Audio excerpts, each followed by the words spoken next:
I used to believe marriages only ended because of betrayal, cheating, or huge fights.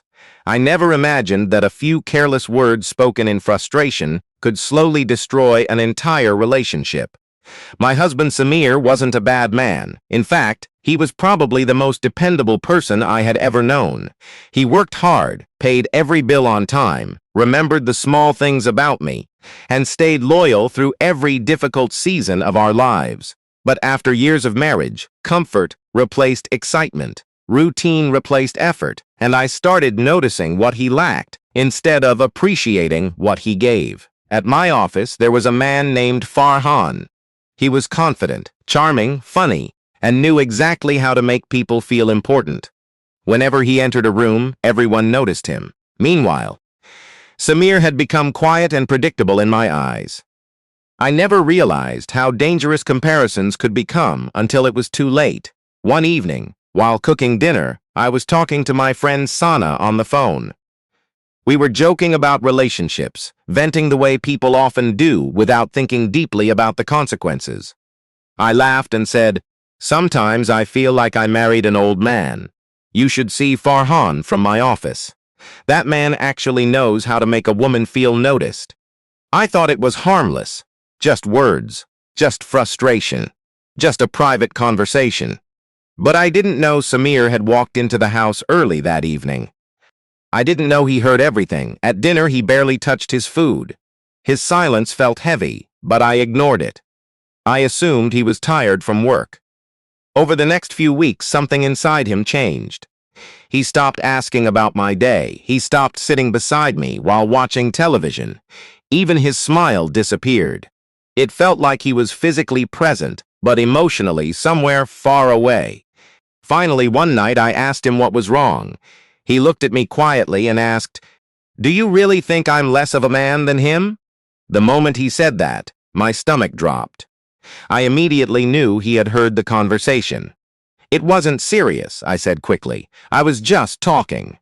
But Samir shook his head slowly and replied, "That's the problem. People speak most honestly when they think nobody is listening." That sentence stayed in my mind for days. For the first time, I realized he wasn't angry. He was hurt, deeply hurt, and hurt changes people in ways anger never can. After that, our marriage became colder than ever. Samir still fulfilled every responsibility as a husband, but emotionally, he had started pulling away from me. It felt like living with a stranger who had memorized my habits. Then one evening, he came home carrying a folder and quietly told me he had applied for a transfer to Dubai. I felt panic rise inside my chest. "You're leaving?"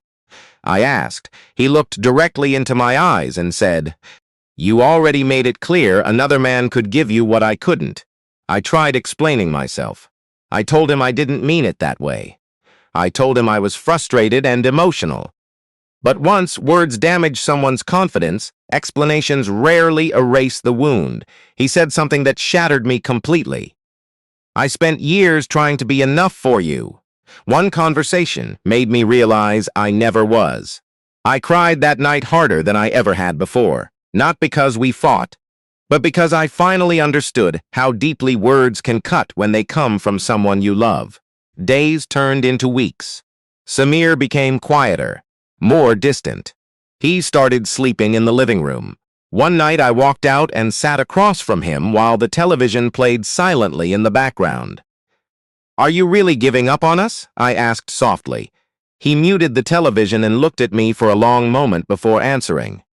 "Do you know what hurt the most? It wasn't that you admired another man. It was hearing my own wife speak about me like I lacked something important. I tried defending myself again, but he stopped me. No matter how frustrated I've ever been," he said calmly, "I never compared you to another woman." That sentence destroyed every excuse I had left, because he was right. No matter how distant we became, Samir had never made me feel inadequate. He had never humiliated me privately or publicly. Meanwhile, I had slowly chipped away at his confidence without even realizing it. Suddenly, I started remembering all the small things I ignored for years. The mornings he woke up early to warm my car before work. The medicine he brought home whenever I got sick. The quiet way he covered me with a blanket whenever I fell asleep on the couch. I had spent so much time focusing on excitement that I forgot the value of loyalty. One evening, I decided I would fix everything. I cooked his favorite meal, cleaned the apartment carefully, dressed nicely, and waited for him at the dining table, hoping we could reconnect. When he came home, he looked surprised. For a brief moment, things almost felt normal again.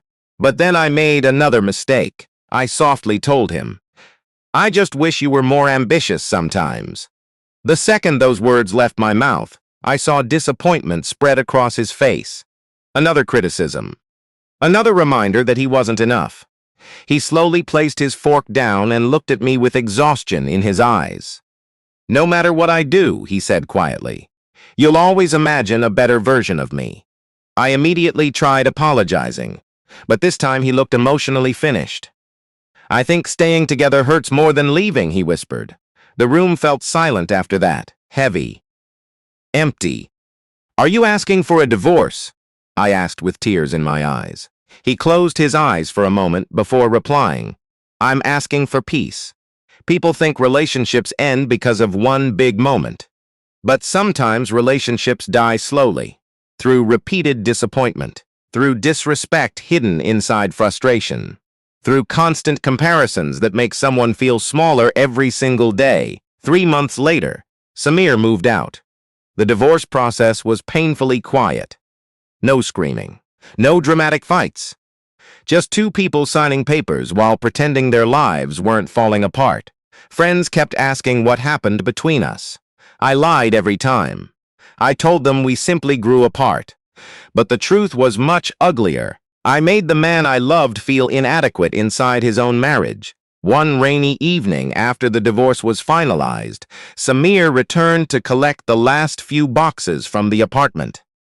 I watched him silently pack books into cardboard containers while avoiding eye contact with me.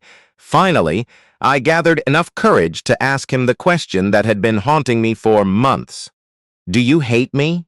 He paused before answering. "No." "Then why does this feel so final?" He looked at me with sadness I'll never forget and said, "Because eventually people get tired of feeling compared." Tears filled my eyes instantly. "I never wanted to lose you," I whispered. "I know," he replied softly. "Then why couldn't we fix this?" He gave a weak smile before saying the words that still echo in my mind to this day. "Because love needs safety. And I stopped feeling emotionally safe with you." That sentence broke me completely. Not safe physically, emotionally. Every comparison made him question his worth. Every careless comment became another crack in our marriage. By the time I realized the damage, his love had already turned into exhaustion. Before leaving, Samir stopped at the door one final time and said something I will regret for the rest of my life. "If you had appreciated me the way you appreciated strangers, I probably would have stayed forever." And then he walked away. No dramatic goodbye, no second chance, just silence. Now, whenever people ask me what destroys relationships, I tell them something most people don't expect. Sometimes it isn't betrayal. Sometimes it's repeatedly making the person you love feel like they'll never truly be enough.